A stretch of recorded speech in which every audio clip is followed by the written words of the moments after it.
Hey there, everyone. Welcome today to the Power of 10, bringing you 10 powerful minutes of training and sharing that will expand your mind, improve your performance, and boost your energy so that you are showing up as your best self today.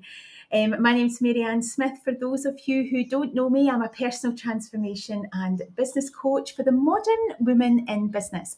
And I support ambitious business women globally to step confidently into their CEO role, lead powerfully from their unique feminine genius, and expand their wealth to not only be able to create the life they were born to live, but also to have an amazing impact on the world that we live in. Now, today I am risking it for a biscuit. I am, as you know, I'm celebrating with you being in Tenerife. And it's an overcast day. It's lovely and cool, and it's had that kind of warm Spanish rain today. And I always say it's like warm Spanish rain because it's not Scottish rain. Scottish rain is horizontal. So I've come under the canopy today to be able to be with you. So if it starts to rain, hey, we've had a bit of warning. Remember, if you're joining me, wherever you're joining me from, write in the chat any questions you have about what I have got to share today, because today is all about how to stay super focused. Earlier on today, and my post, I talked about when your head's just full of stuff and you can't empty it. And I thought we'll go a wee bit deeper into just helping you to stay super focused, because a lot of the women that come into my programs, my Junior CEO and my Elevate to Epic programs, they say, I just can't keep my head in this. My head is too full. So, first thing that you can do about that is to, one, just be aware that your body is doing stuff without you even trying here. Your body automatically likes to think about things in the future and in the past, because the present is the most uncertain, because it's a real uncertainty. It's like facing it right up there.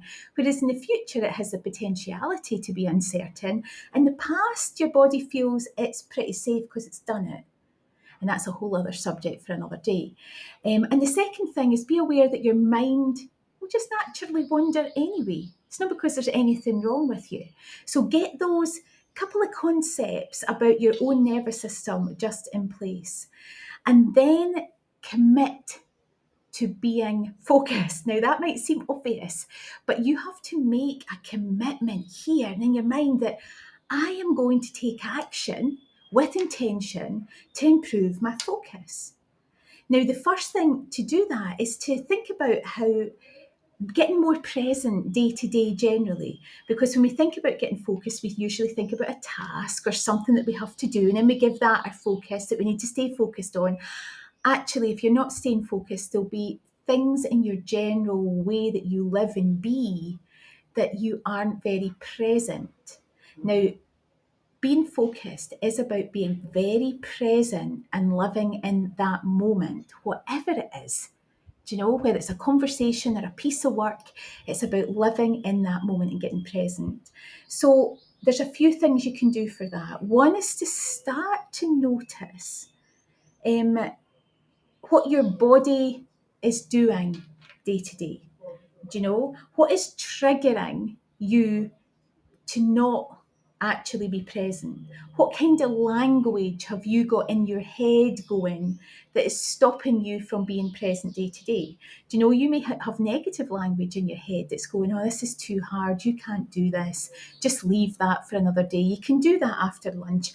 Just start to become really, really aware. Start to become aware of what's going on in your environment that maybe triggers you not to be present in a moment.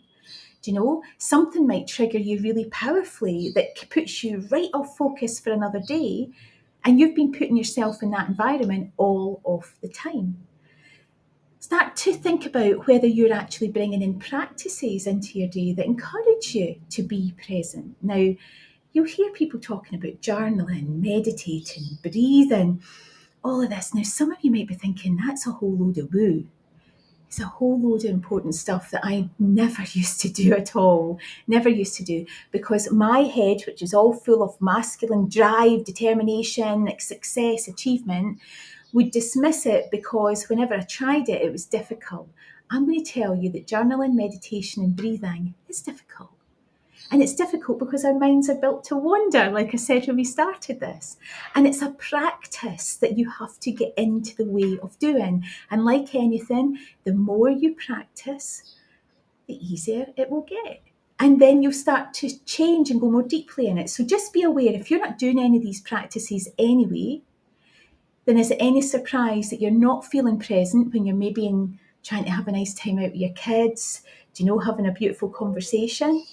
So start to think about what you could bring into your daily life. And it's all about starting to raise your consciousness about why you're not being focused, why you're not being present at the moment. That then brings us on, that whole process will start you on a journey of noticing what boundaries you have in place. What boundaries do you have in place that allow you, that help you to stay focused? If you don't have boundaries in place and are constantly saying yes to everybody's demands around you, then you're not going to stay focused. You're going to be completely distracted all of the time. So you need to start raising into your consciousness, why am I saying yes to her all the time? Because she's saying to me, stop doing that bit of work on your laptop. I want you to go to the shops. I want you to pick me up this. I want you to do that.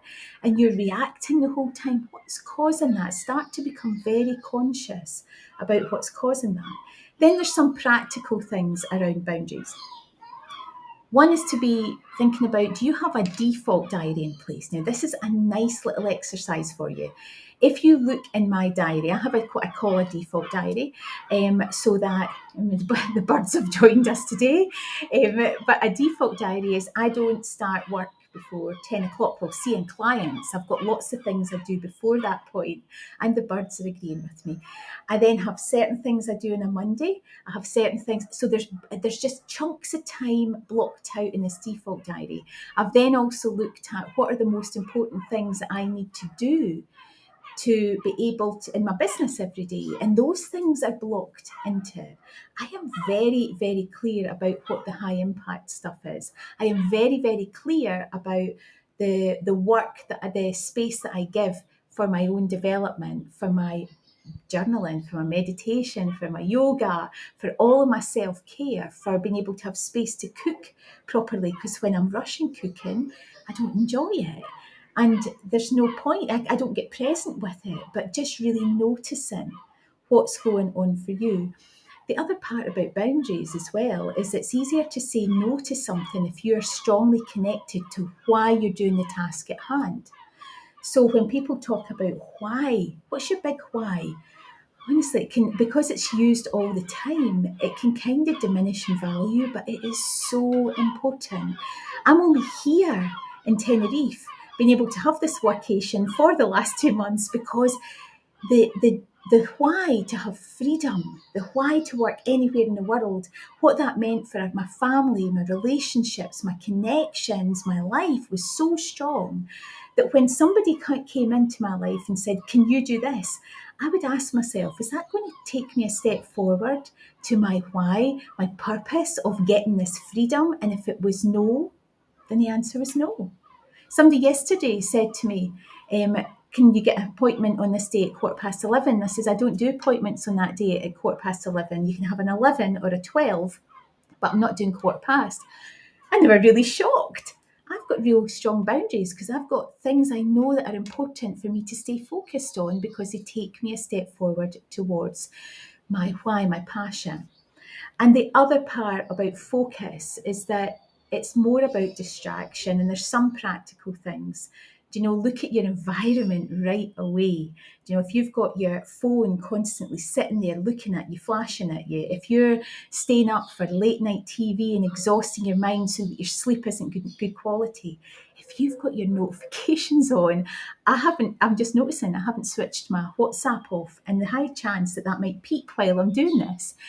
all of these little distractions stop you from focusing, even if you've got the strongest intention.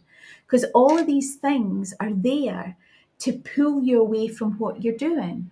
And you have to ask yourself, is looking at that TikTok going to take me a step closer to where I want to be?